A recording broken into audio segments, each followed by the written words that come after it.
परम सत्कारयोग, परम सन्मानयोग चवर शबर तखत दे मालिक दो जहाना दे वाली सर्वतरे कायनात सर्ब सांझी वालता दे उपदेशक मुजस्मे ज्ञान धन गुरु ग्रंथ साहिब महाराज जी की पावन पवित्र हजूरी के अंदर जुड़ बैठी गुरु की संगत वडभागी हाँ। गुरु करके कीर्तनी सिंघां दे पासों आप जी ने कीर्तन श्रवण किया है।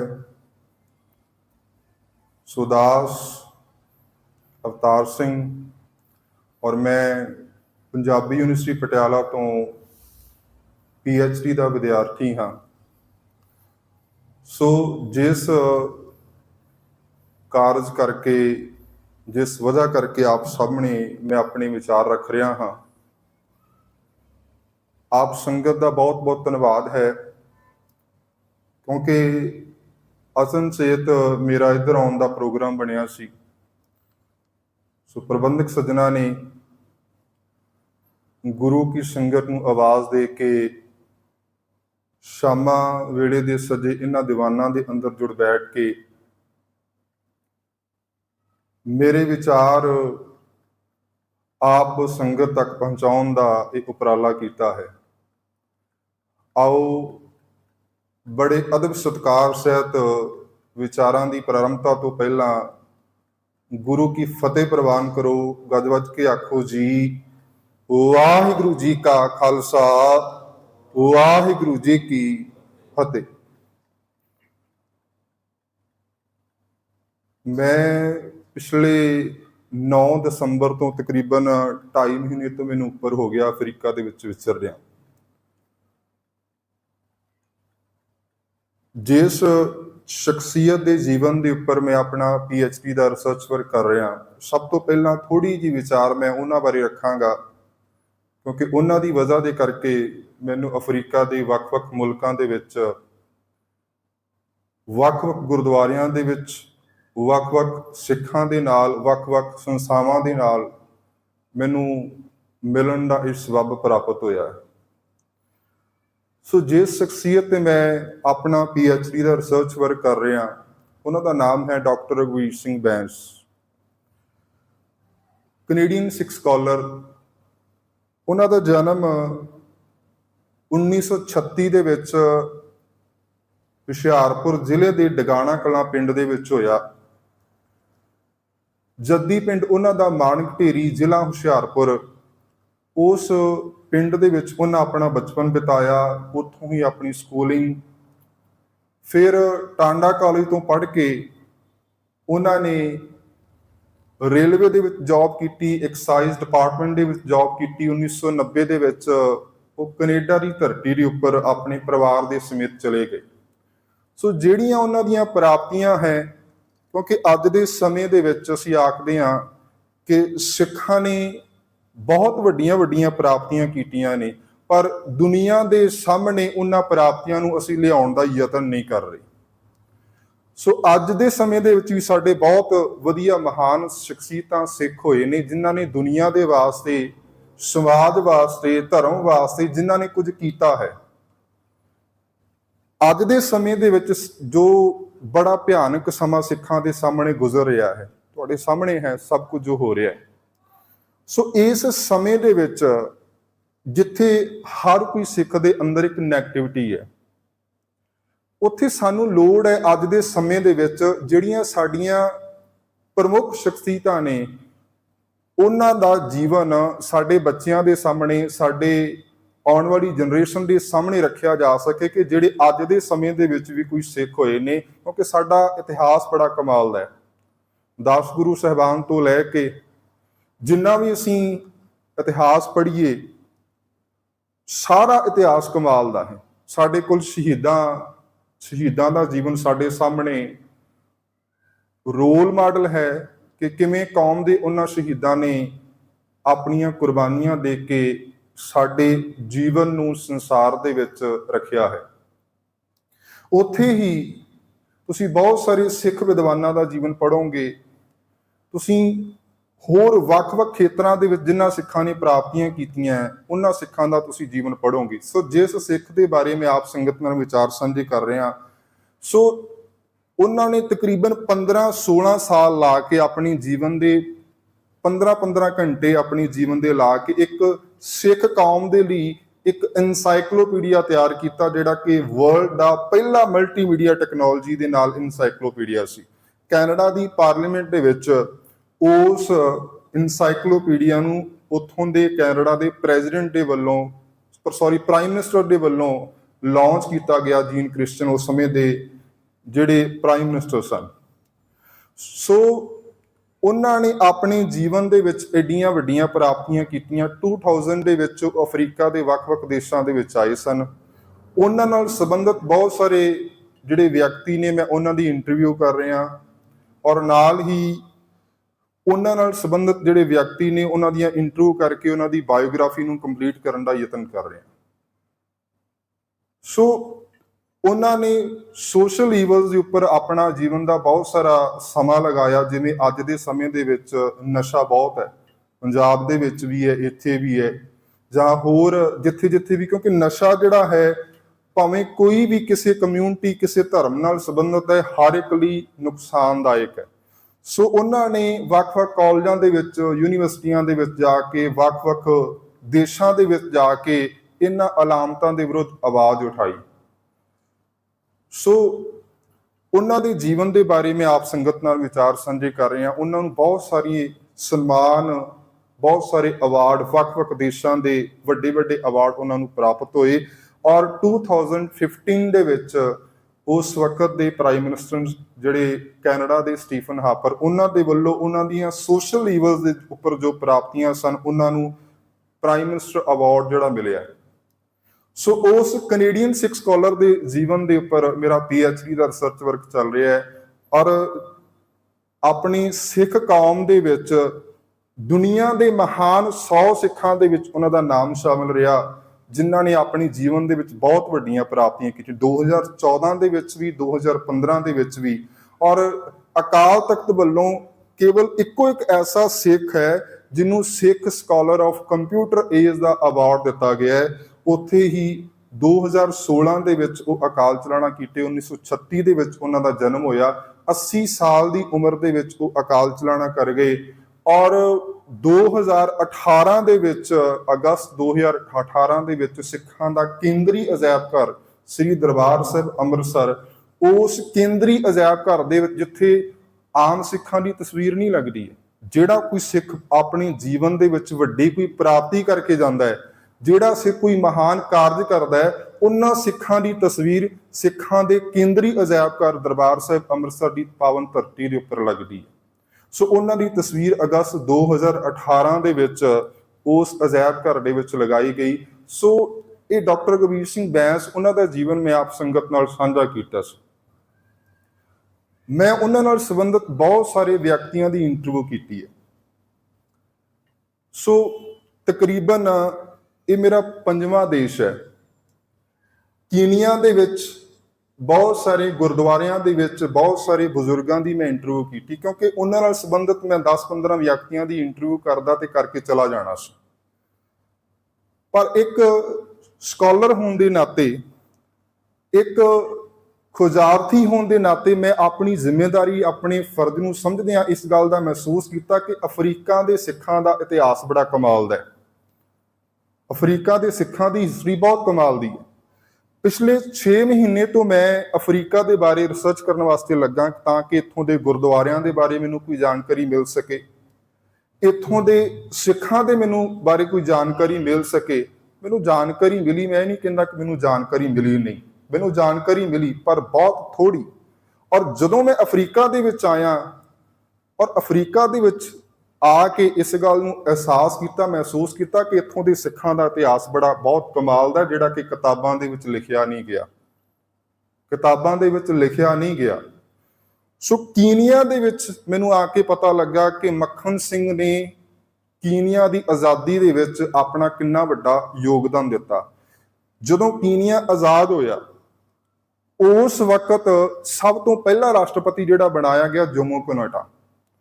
ਜੋਮੋ ਕੈਨੇਡਾ ਨੂੰ 9 ਸਾਲ ਡਿਟੈਂਸ਼ਨ ਦੇ ਵਿੱਚ ਕੈਦ ਦੇ ਵਿੱਚ ਰੱਖਿਆ ਗਿਆ ਔਰ ਉੱਥੇ ਹੀ ਸਾਡਾ ਇੱਕ ਸਿੱਖ ਪਰਿਵਾਰ ਦੇ ਵਿੱਚ ਜਨਮਿਆ ਮੱਖਣ ਸਿੰਘ ਕੀਨੀਆ ਦੀ ਆਜ਼ਾਦੀ ਦੇ ਵਿੱਚ ਉਹਨੇ ਆਪਣਾ ਵੱਡਾ ਰੋਲ ਨਿਭਾਇਆ। 11 ਸਾਲ ਉਹਨੇ ਕੈਦ ਕੱਟੀ ਜਿਹਦੇ ਕਰਕੇ ਕੀਨੀਆ ਆਜ਼ਾਦ ਹੋਇਆ। ਸੋ ਜਿਹੜੇ ਸਾਡੇ ਬਜ਼ੁਰਗਾਂ ਦੀ ਹਿਸਟਰੀ ਹੈ, ਸਾਡੇ ਭਾਰਤੀ ਲੋਕ ਕਹਿ ਲਓ, ਭਾਵੇਂ ਕੋਈ ਹਿੰਦੂ ਹੈ ਭਾਵੇਂ ਕੋਈ ਸਿੱਖ ਹੈ, ਮੈਨੂੰ ਹਿੰਦੂ ਧਰਮ ਨਾਲ ਸੰਬੰਧਿਤ ਬਹੁਤ ਸਾਰੀਆਂ ਕਿਤਾਬਾਂ ਮਿਲੀਆਂ। ਉਹਨਾਂ ਨੇ ਆਪਣੇ ਬਜ਼ੁਰਗਾਂ ਦਾ ਇਤਿਹਾਸ ਸਾਂਭਿਆ ਕਿ ਕਿਵੇਂ ਸਾਡੇ ਬਜ਼ੁਰਗ ਆਏ ਸਨ, ਕੀ ਉਹਨਾਂ ਦੀਆਂ ਪ੍ਰਾਪਤੀਆਂ। ਪਰ ਦੁਖਾਂਤ ਇਸ ਗੱਲ ਦਾ ਹੈ ਕਿ ਸਾਡੀ ਸਿੱਖ ਕੌਮ ਨਾਲ ਸੰਬੰਧਿਤ ਮੈਨੂੰ ਜ਼ਿਆਦਾ ਲਿਟਰੇਚਰ ਨਹੀਂ ਮਿਲ ਸਕਿਆ।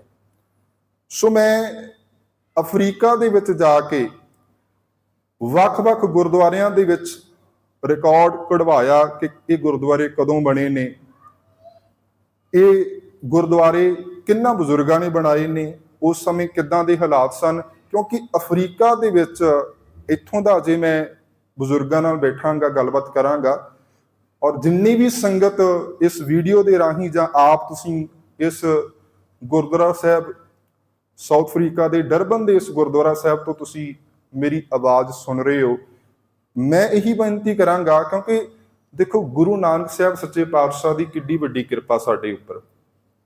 ਅਸੀਂ ਸਿੱਖ ਪਰਿਵਾਰਾਂ ਦੇ ਵਿੱਚ ਜਨਮ ਲਿਆ, ਸਾਡੇ ਸਿੱਖ ਘਰਾਂ ਦੇ ਵਿੱਚ ਅਕਾਲ ਪੁਰਖ ਦੀ ਬਖਸ਼ਿਸ਼ ਦੇ ਸਦਕਾ ਅਸੀਂ ਜਨਮ ਲਿਆ ਹੈ।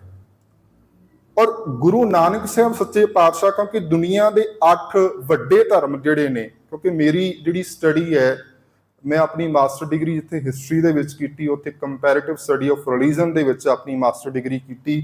ਸਿਰਫ ਸਿੱਖ ਧਰਮ ਨਹੀਂ, ਮੈਂ ਦੁਨੀਆ ਦੇ ਵੱਡੇ 8 ਧਰਮਾਂ ਦੇ ਬਾਰੇ ਪਿਛਲੇ ਬਹੁਤ ਲੰਬੇ ਸਮੇਂ ਤੋਂ ਸਟੱਡੀ ਕਰ ਰਿਹਾ।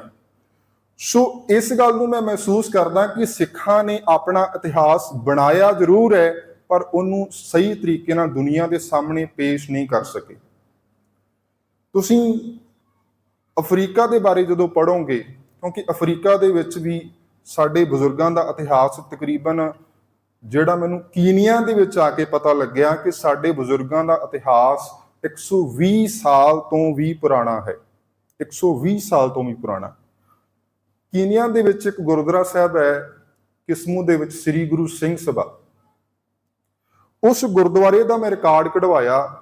ਜਿਹੜੇ ਆਮ ਬਜ਼ੁਰਗ ਉਸ ਵਕਤ ਬੈਠ ਕੇ ਕੋਈ ਗੁਰਮਤੇ ਕਰਦੇ ਸਨ, ਉਹ ਗੁਰਮਤੇ ਮੈਂ ਕਢਵਾਏ ਉੱਥੋਂ।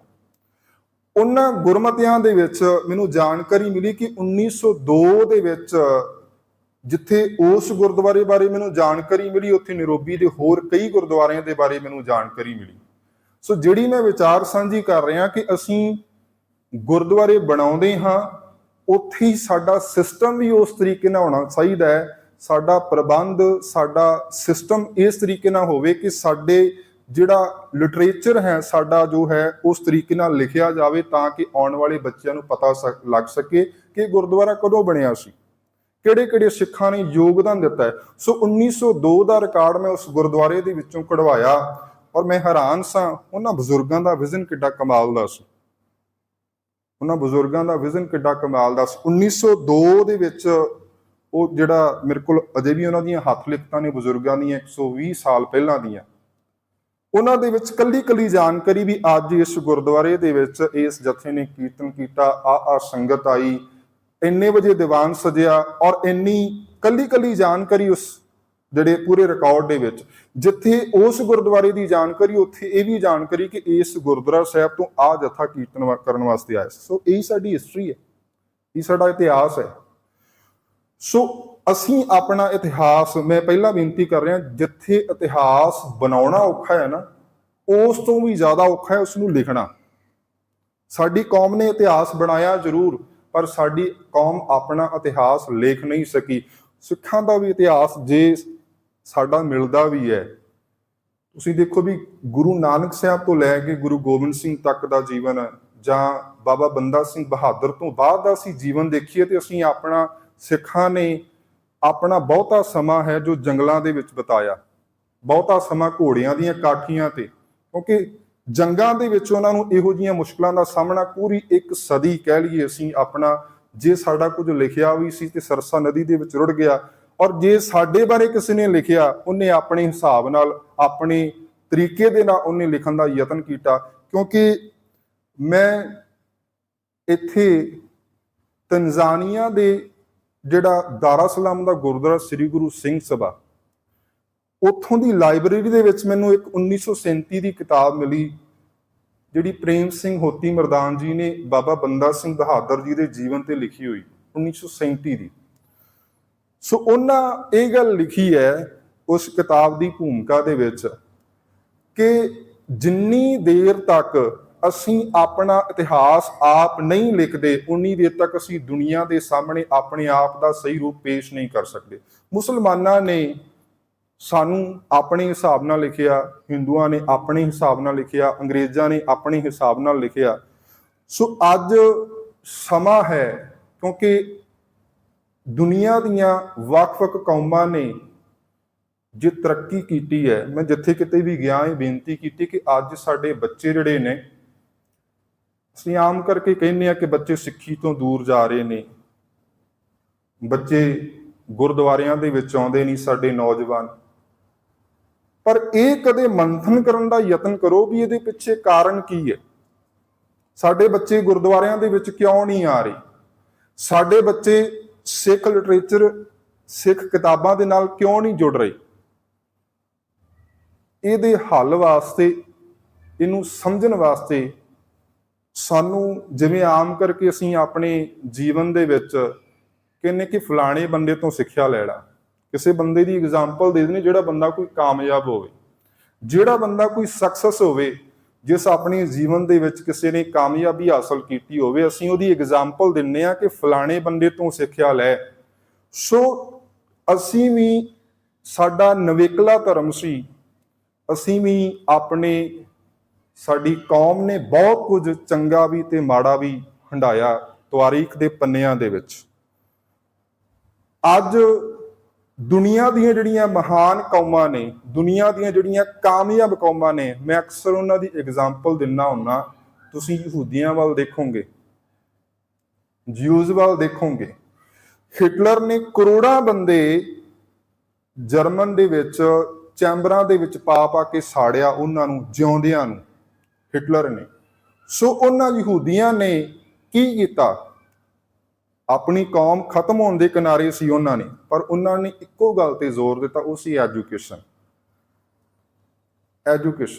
ਐਜੂਕੇਸ਼ਨ ਸਿਰਫ ਆਪਣੇ ਦੁਨਿਆਵੀ ਵਿਦਿਆ ਨਹੀਂ, ਆਪਣੇ ਧਰਮ ਦੀ ਵਿਦਿਆ ਵੀ ਉਹਨਾਂ ਨੇ ਆਪਣੀ ਭਾਸ਼ਾ ਦੇ ਨਾਲ ਵੀ ਆਪਣੇ ਆਪ ਨੂੰ ਜੋੜ ਕੇ ਰੱਖਿਆ। ਮਾਫ ਕਰਨਾ, ਅਸੀਂ ਆਪਣੀ ਨਾ ਤਾਂ ਭਾਸ਼ਾ ਦੇ ਨਾਲ ਜੁੜ ਸਕੇ, ਨਾ ਅਸੀਂ ਆਪਣੇ ਗ੍ਰੰਥ ਨਾਲ ਜੁੜ ਸਕੇ। ਉਹਨਾਂ ਲੋਕਾਂ ਨੇ ਦੇਖੋ 2500 ਸਾਲ ਪਹਿਲਾਂ ਦਾ ਉਹਨਾਂ ਦਾ ਹਿਬਰੂ ਭਾਸ਼ਾ ਦੇ ਵਿੱਚ ਲਿਖੀ ਹੋਈ ਬਾਈਬਲ ਗ੍ਰੰਥ, ਉਹਨਾਂ ਦਾ ਤੋਰਾ ਜਿਹਨੂੰ ਕਹਿੰਦੇ ਨੇ।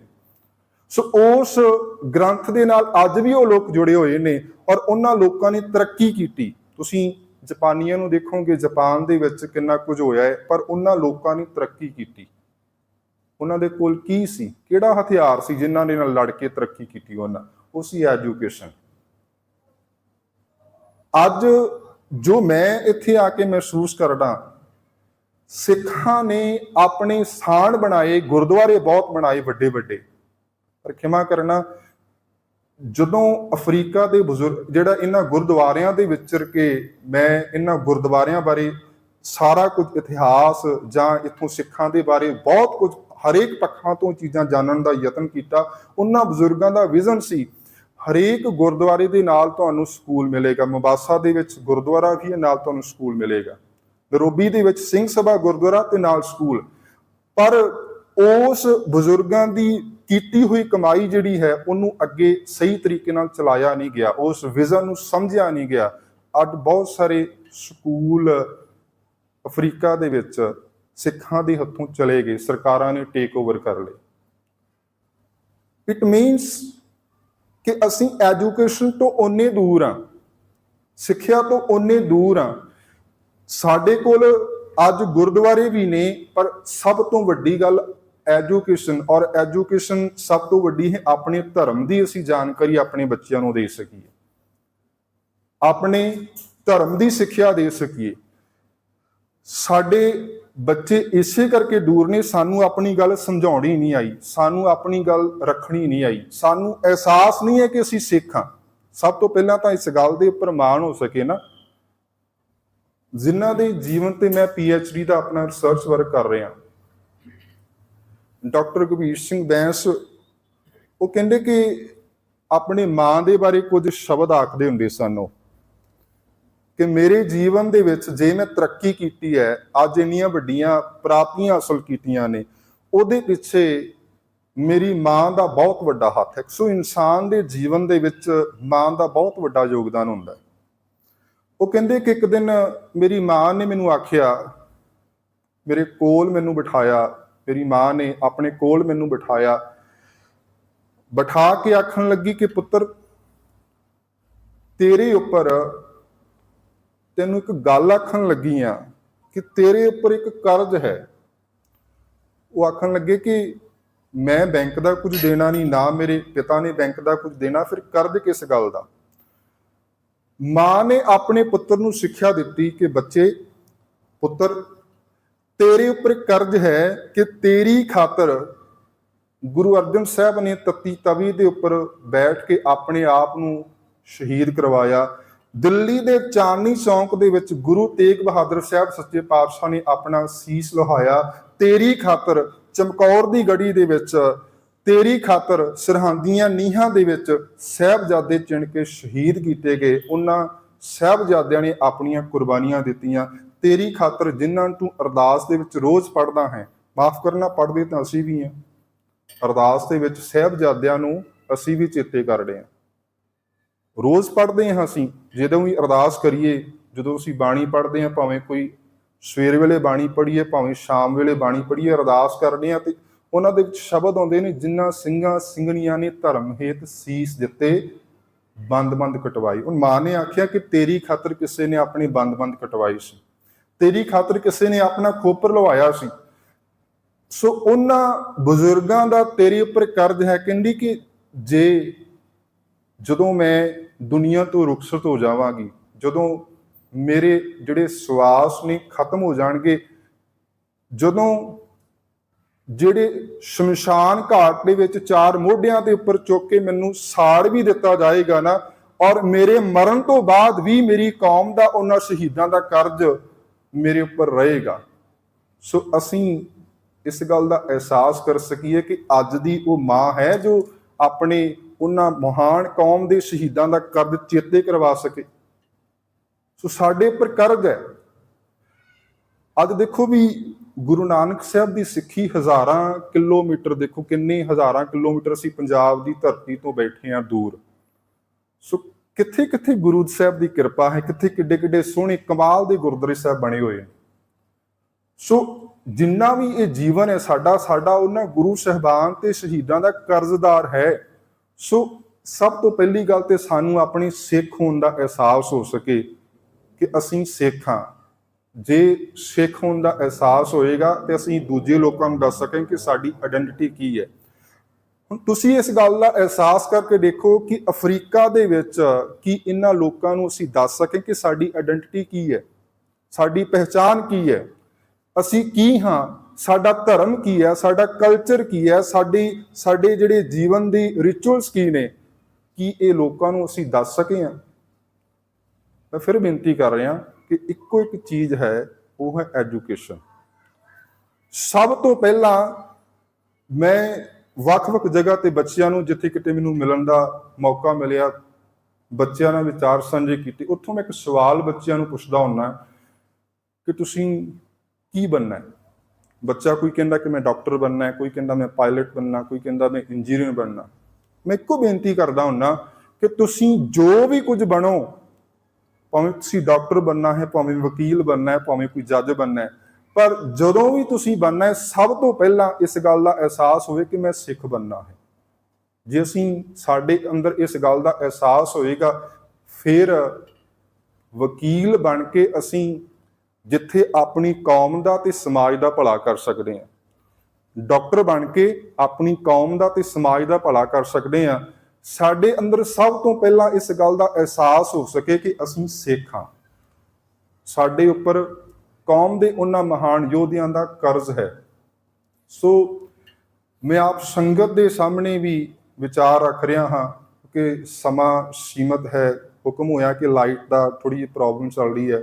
ਸੋ ਦਿਲ ਦੇ ਅੰਦਰ ਬਹੁਤ ਸਾਰੀਆਂ ਮੇਰੇ ਅੰਦਰ ਵਿਚਾਰਾਂ ਨੇ, ਮੇਰੇ ਅੰਦਰ ਕਿ ਆਪ ਸੰਗਤ ਨਾਲ ਵਿਚਾਰ ਸਾਂਝੇ ਕਰਾਂ, ਪਰ ਸਮਾਂ ਸੀਮਤ ਹੈ। ਸੋ ਮੈਂ ਇੱਕ ਬੇਨਤੀ ਕਰ ਰਿਹਾ, ਜਿੰਨੀ ਵੀ ਸੰਗਤ ਇੱਥੇ ਬੈਠੀ ਹੈ ਜਾਂ ਇਸ ਵੀਡੀਓ ਦੇ ਰਾਹੀਂ ਮੇਰੇ ਵਿਚਾਰ ਤੁਹਾਡੇ ਤੱਕ ਪਹੁੰਚ ਰਹੇ ਨੇ, ਸਾਡਾ ਅੱਜ ਦਾ ਜਿੰਨਾ ਵੀ ਜੇ ਕੋਈ ਸਿੱਖ, ਦੇਖੋ ਸਭ ਤੋਂ ਵੱਡੀ ਘਾਟ ਸਾਡੀ ਕੌਮ ਦੇ ਵਿੱਚ ਅੱਜ ਉਹ ਹੈ ਯੂਨਿਟੀ ਦੀ। ਫਿਰ ਮੈਂ ਰਿਪੀਟ ਕਰ ਰਿਹਾ, ਅੱਜ ਸਾਡੀ ਕੌਮ ਦੇ ਵਿੱਚ ਸਭ ਤੋਂ ਵੱਡੀ ਘਾਟ ਹੈ ਯੂਨਿਟੀ ਦੀ। ਇੱਕ ਸਿੱਖ ਦੂਜੇ ਦੀ ਬਾਹ ਫੜੇ, ਨਾ ਕਿ ਲੱਤਾਂ ਖਿੱਚੇ, ਇੱਕ ਦੂਜੇ ਨੂੰ ਸਪੋਰਟ ਕਰ ਸਕੀਏ। ਹਰ ਇੱਕ ਪੱਖ ਤੋਂ ਅਸੀਂ ਆਪਣੀ ਕੌਮ ਨੂੰ, ਆਪਣੀ ਕਮਿਊਨਿਟੀ ਨੂੰ ਸਟਰੋਂਗ ਕਰ ਸਕੀਏ, ਤਾਂ ਕਿ ਦੁਨੀਆ ਦੇ ਲੋਕਾਂ ਦੇ ਵਿੱਚ ਗੁਰੂ ਨਾਨਕ ਸਾਹਿਬ ਦੀ ਸਿੱਖੀ ਦੀ ਮਹਿਕ ਪਤਾ ਲੱਗ ਸਕੇ ਕਿ ਸਿੱਖ ਧਰਮ ਕੀ ਹੈ। ਸੋ ਇਸ ਕਰਕੇ ਜਿਹੜਾ ਵੀ ਕੋਈ ਸਿੱਖ ਜਿਸ ਖੇਤਰ ਦੇ ਵਿੱਚ ਵੀ ਮਾਹਰ ਹੈ, ਅਸੀਂ ਦੂਸਰੇ ਲੋਕਾਂ ਤੱਕ ਉਹਦੀ ਜੀਵਨ ਦੇ ਬਾਰੇ ਸਾਂਝਾ ਕਰ ਸਕੀਏ, ਲਿਖਤੀ ਰੂਪ ਦੇ ਵਿੱਚ, ਕਿਸੇ ਰੂਪ ਦੇ ਵਿੱਚ, ਤਾਂ ਕਿ ਪੋਜ਼ਿਟਿਵਿਟੀ ਆ ਸਕੇ ਸਿੱਖਾਂ ਦੇ ਬਾਰੇ। ਨੈਗੇਟਿਵਿਟੀ ਤਾਂ ਸਾਡੇ ਵਿੱਚ ਅੱਗੇ ਬਹੁਤ ਚੱਲ ਰਹੀ ਹੈ। ਸੋ ਅੱਜ ਸਾਨੂੰ ਪੋਜ਼ਿਟਿਵ ਹੋਣ ਦੀ ਲੋੜ ਹੈ। ਸਿੱਖ ਨੂੰ ਸਿੱਖ ਤੇ ਭਰੋਸਾ ਕਰਨ ਦੀ ਲੋੜ ਹੈ। ਸੋ ਰੋਜ਼ ਅਸੀਂ ਗੁਰੂ ਸਾਹਿਬ ਦੇ ਕੋਲੋਂ ਅਰਦਾਸ ਦੇ ਵਿੱਚ ਭਰੋਸਾ ਮੰਗਦੇ ਹਾਂ, ਭਰੋਸਾ ਦਾਨ। ਹੁਣ ਇਸ ਗੱਲ ਦਾ ਅਹਿਸਾਸ ਕਰ ਸਕੀ ਕਿ ਸਾਨੂੰ ਸਿੱਖ ਹੋਣ ਦੇ ਨਾਤੇ ਸਾਨੂੰ ਇੱਕ ਦੂਸਰੇ ਉੱਪਰ ਕਿੰਨਾ ਭਰੋਸਾ ਤੇ ਵਿਸ਼ਵਾਸ ਹੈ। ਸੋ ਜਿਹੜੀ ਮੈਂ ਵਿਚਾਰ ਕਰ ਰਿਹਾ ਸਾਂ, ਮੈਂ PhD ਕਰ ਰਿਹਾ ਪੰਜਾਬੀ ਯੂਨੀਵਰਸਿਟੀ ਪਟਿਆਲਾ ਤੋਂ, ਔਰ ਮੇਰੇ ਅੰਦਰ ਇੱਕ ਚਾਹ ਹੈ ਕਿ ਅਫਰੀਕਾ ਦੇ ਸਿੱਖਾਂ ਦੇ ਬਾਰੇ ਕੁਝ ਲਿਖਿਆ ਜਾ ਸਕੇ, ਕੋਈ ਕਿਤਾਬ ਜਾਂ ਕੋਈ ਲਿਖਤੀ ਰੂਪ ਦੇ ਵਿੱਚ ਇਹੋ ਜਿਹਾ ਕੁਝ ਅਸੀਂ ਲਿਖ ਸਕੀਏ ਇੱਥੋਂ ਦੇ ਗੁਰਦੁਆਰਿਆਂ ਬਾਰੇ। ਜਿੰਨੇ ਵੀ ਅਫਰੀਕਾ ਦੇ ਗੁਰਦੁਆਰੇ ਨੇ ਉਹ ਕਦੋਂ ਬਣੇ, ਕਿੰਨਾ ਬਜ਼ੁਰਗਾਂ ਨੇ ਉਸ ਗੁਰਦੁਆਰਿਆਂ ਨੂੰ ਬਣਾਉਣ ਦੇ ਵਿੱਚ ਸਹਿਯੋਗ ਦਿੱਤਾ, ਜਾਂ ਜਿਹੜੇ ਸਾਡੇ ਕੋਈ ਪ੍ਰੋਮੀਨੈਂਟ ਸਿੱਖ ਹੋਏ ਨੇ ਕਿਸੇ ਵੀ ਖੇਤਰ ਦੇ ਵਿੱਚ। ਮੈਨੂੰ ਇੱਥੋਂ ਆ ਕੇ ਪਤਾ ਲੱਗਿਆ ਕਿ ਕੀਨੀਆ ਦੇ ਵਿੱਚ ਸਾਡਾ ਐਸਾ ਕੋਈ ਵੀ ਸਿੱਖ ਸੀ ਜਿਹੜਾ ਕੀਨੀਆ ਦੀ ਹਾਕੀ ਟੀਮ ਦਾ ਕੈਪਟਨ ਰਿਹਾ। ਕੀ ਤੁਹਾਨੂੰ ਪਤਾ ਹੈ ਇਸ ਗੱਲ ਦਾ, ਜਿਨੇ ਤੁਸੀਂ ਬੈਠੇ ਹੋ? ਕੀਨੀਆ ਦੀ ਹਾਕੀ ਟੀਮ ਦਾ ਇੱਕ ਸਿੱਖ ਕੈਪਟਨ ਰਿਹਾ। ਓਲੰਪਿਕ ਤੱਕ ਪਹੁੰਚਣਾ ਦੇਖੋ ਕਿੱਡੀ ਵੱਡੀ ਗੱਲ ਹੈ। ਕਿੰਨੇ ਹਜ਼ਾਰਾਂ ਦੇ ਵਿੱਚੋਂ, ਕਿੰਨੇ ਲੱਖਾਂ ਦੇ ਵਿੱਚੋਂ ਜਿਹੜੇ ਪਲੇਅਰ ਨੇ ਮਿਹਨਤ ਕਰਦੇ ਨੇ ਔਰ ਫਿਰ ਜਾ ਕੇ ਓਲੰਪਿਕ ਖੇਡਦੇ ਨੇ। ਔਰ ਸਾਡਾ ਇੱਕ ਸਿੱਖ, ਅਫਰੀਕਾ ਦਾ ਸਿੱਖ, ਕੀਨੀਆ ਦਾ ਸਿੱਖ ਜਿਹੜਾ ਹੈ 4 ਵਾਰ ਓਲੰਪਿਕ ਖੇਡਿਆ ਔਰ 3 ਵਾਰ ਕੀਨੀਆ ਦੀ ਹਾਕੀ ਟੀਮ ਦਾ ਕੈਪਟਨ ਰਿਹਾ। ਉਹਦਾ ਨਾਮ ਸੀਗਾ ਅਵਤਾਰ ਸਿੰਘ ਸੋਹਲ। ਮੈਂ ਉਹਨਾਂ ਦੀ ਇੰਟਰਵਿਊ ਕੀਤੀ ਹੈ। ਸੋ ਮੈਨੂੰ ਇੱਥੇ ਆ ਕੇ ਪਤਾ ਲੱਗਿਆ ਕਿ ਸਾਡੇ ਸਿੱਖਾਂ ਦਾ ਇਤਿਹਾਸ ਕਿੱਡਾ ਕਮਾਲ ਦਾ ਹੈ। ਸੋ ਤੁਹਾਡੇ ਇਸ ਸਾਊਥ ਅਫਰੀਕਾ ਦੇ ਵਿੱਚ ਜਿਹੜੀਆਂ ਸਿੱਖ ਹਸਤੀਆਂ ਨੇ ਜਾਂ ਜਿਹੜੇ ਬਜ਼ੁਰਗ ਨੇ ਜਿਨ੍ਹਾਂ ਕੋਲ ਸਾਡਾ ਇਤਿਹਾਸ ਹੈ, ਸੋ ਮੈਂ ਯਤਨ ਕਰ ਰਿਹਾ, ਤੁਸੀਂ ਵੀ ਆਪਣੇ ਤੌਰ ਤੇ ਵੀ ਯਤਨ ਕਰੋ ਰਲ ਮਿਲ ਕੇ, ਕਿਉਂਕਿ ਕਿਸੇ ਇਕੱਲੇ ਬੰਦੇ ਦਾ ਇਹ ਕੰਮ ਨਹੀਂ ਹੈ। ਰਲ ਮਿਲ ਕੇ ਅਸੀਂ ਆਪਣੇ ਇਤਿਹਾਸ ਨੂੰ ਤਵਾਰੀਖ ਦੇ ਪੰਨਿਆਂ ਦੇ ਵਿੱਚ ਸਾਂਭ ਸਕੀਏ ਔਰ ਆਉਣ ਵਾਲੀਆਂ ਜਨਰੇਸ਼ਨਾਂ ਨੂੰ, ਕਿਉਂਕਿ ਦੇਖੋ ਸਾਡਾ ਇਤਿਹਾਸ ਬਹੁਤ ਕਮਾਲ ਦਾ, ਅਸੀਂ ਮਾਣ ਕਰਦੇ ਹਾਂ। ਅੱਜ ਵੀ ਗੁਰੂ ਸਾਹਿਬਾਨ ਨੂੰ ਚੇਤੇ ਕਰਦੇ ਹਾਂ, ਅੱਜ ਵੀ ਅਸੀਂ ਉਹਨਾਂ ਕੌਮ ਦੇ ਸ਼ਹੀਦਾਂ ਨੂੰ ਚੇਤੇ ਕਰਦੇ ਹਾਂ, ਯੋਧਿਆਂ ਨੂੰ ਚੇਤੇ ਕਰਦੇ ਹਾਂ, ਕਰਕੇ ਗਏ ਸੀ ਨਾ ਕੁਛ। ਹੁਣ ਅਸੀਂ ਦੇਖਣਾ ਹੈ ਕਿ ਅਸੀਂ ਆਪਣੀ ਕਮਿਊਨਿਟੀ ਵਾਸਤੇ, ਆਪਣੀ ਸਮਾਜ ਵਾਸਤੇ, ਆਪਣੀ ਜਨਰੇਸ਼ਨ ਨੂੰ ਕੀ ਦੇ ਕੇ ਜਾ ਰਹੇ ਹਾਂ, ਆਉਣ ਵਾਲੇ ਬੱਚਿਆਂ ਨੂੰ ਕੀ ਦੇ ਕੇ ਜਾ ਰਹੇ ਹਾਂ, ਇਹ ਤੁਸੀਂ ਫੈਸਲਾ ਕਰਨਾ। ਸੋ ਗੁਰੂ ਗ੍ਰੰਥ ਸਾਹਿਬ ਸੱਚੇ ਪਾਤਸ਼ਾਹ ਮਹਾਰਾਜ ਦੀ ਪਾਵਨ ਹਜ਼ੂਰੀ ਦੇ ਵਿੱਚ ਅੱਧੇ ਘੰਟੇ ਦਾ ਮੈਨੂੰ ਸਮਾਂ ਮਿਲਿਆ ਸੀ। ਸੋ ਮੈਂ ਆਪਣੇ ਵਿਚਾਰ ਰੱਖਣ ਦਾ ਯਤਨ ਕੀਤਾ ਹੈ।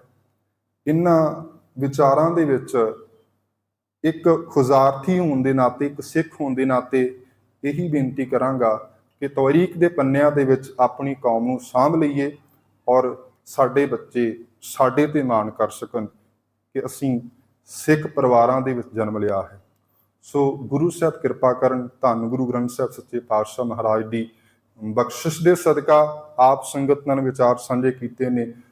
ਪੂਰੀ ਮੈਨੇਜਮੈਂਟ ਦਾ ਧੰਨਵਾਦ ਹੈ ਤੇ ਭਾਈ ਸਾਹਿਬ ਦਾ ਖਾਸ ਤੌਰ ਤੇ ਧੰਨਵਾਦ ਭਾਈ ਸਰਦਾਰ ਭਾਈ ਇਕਬਾਲ ਸਿੰਘ ਜੀ, ਜਿਨ੍ਹਾਂ ਨੂੰ ਮੈਂ ਬੇਨਤੀ ਕੀਤੀ ਸੀ ਕਿ ਮੈਂ ਇੱਥੇ ਆ ਰਿਹਾ ਤੇ ਥੋੜੇ ਜਿਹੇ ਸਮੇਂ ਦੇ ਵਿੱਚ ਹੀ ਆਪ ਸੰਗਤ ਤੱਕ ਇਹ ਮੈਸੇਜ ਪਹੁੰਚਿਆ। ਭਾਵੇਂ ਅਸੀਂ ਥੋੜੀ ਗਿਣਤੀ ਦੇ ਵਿੱਚ ਆ, ਪਰ ਉਮੀਦ ਕਰਦਾ ਕਿ ਜਿੰਨੇ ਵੀ ਤੁਸੀਂ ਹੋ, ਜੋ ਮੈਂ ਇੱਥੇ ਕੁਝ ਕਹਿਣ ਦਾ ਯਤਨ ਕੀਤਾ, ਉਮੀਦ ਕਰਦਾ ਕਿ ਤੁਹਾਡੇ ਜ਼ਿਹਨ ਦੇ ਵਿੱਚ ਉਹ ਗੱਲਾਂ ਬੈਠਣਗੀਆਂ ਤੇ ਇਹ ਗੱਲਾਂ ਤੁਸੀਂ ਦੂਸਰੀ ਸੰਗਤ ਦੇ ਨਾਲ ਵੀ ਸਾਂਝੀਆਂ ਕਰੋਗੇ।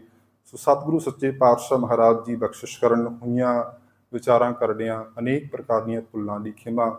ਇੱਕ ਵਾਰ ਫਿਰ ਬੜੇ ਅਦਬ ਸਤਿਕਾਰ ਸਹਿਤ ਗੁਰੂ ਬਖਸ਼ੀ ਫਤਿਹ ਪ੍ਰਵਾਨ ਕਰੋ। ਆਖੋ ਜੀ ਵਾਹਿਗੁਰੂ ਜੀ ਕਾ ਖਾਲਸਾ, ਵਾਹਿਗੁਰੂ ਜੀ ਕੀ ਫਤਿਹ।